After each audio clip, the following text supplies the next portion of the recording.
vybudovanie alebo budovanie socializmu vo východnej Európe, Slovensku až po Kamčatku, bol neuveriteľný hospodársky zázrak, ekonomický, priemyselný, vzdelanostný, vedecký zázrak, zázrak zdravotníctva a zázrak dodržiavania ľudských práv a zázrak civilizácie.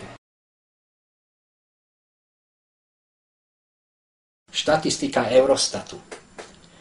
Tam keď si pozriete, že ja to mám asi pred 3-4 rokmi, keď bolo ešte štatistika tých 25 krajín Európskej únie, že priemerný slovenský robotník vyprodukuje 62% priemeru Európskej únie. Nie sme ešte ako priemer, ale už sme skoro 62%. Druhá tabuľka hovorí, ale za tých 62% dostane nie 62% mzdu priemeru, ale 22% mzdu priemeru Európskej únie. Dostane tretinu. No a keď si zoberieme, že koľko máme robotníkov, koľko máme priemerný plat a zhruba to vychádza, že Slovensko platí kolonizačnú dávku tak 1 miliardu korún denne alebo 1,4 miliardy korún denne. A to platíme 15 rokov.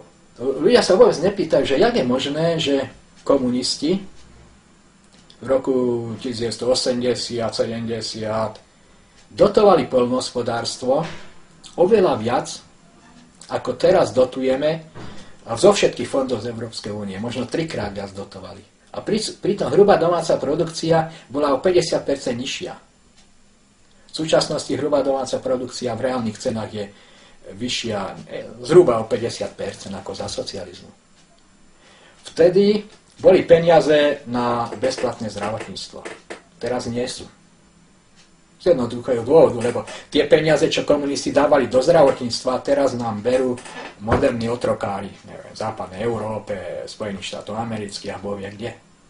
V roku 1988 Slovenská akadémia vied mala rozpočet v reálnych cenách na naše peniaze asi 7 miliard korún. Teraz, po posledných 20 rokov má 1 miliardu. Alebo teraz to zvýšili na 2 miliardy. Nie 7.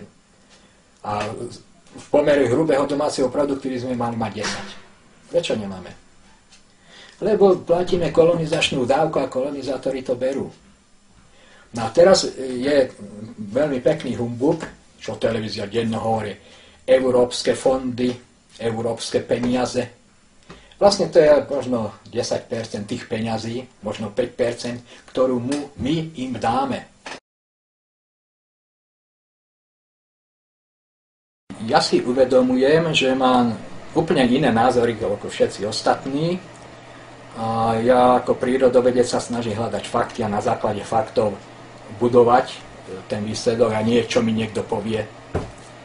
No a som prekvapený, že mnoho ľudí má úplne opačný názor a ja neviem prečo, odkiaľ to majú, odkiaľ čerpajú vedomosti a fakty. Ja som aj mnoho ľudí vyzval, aby prišli do diskusie.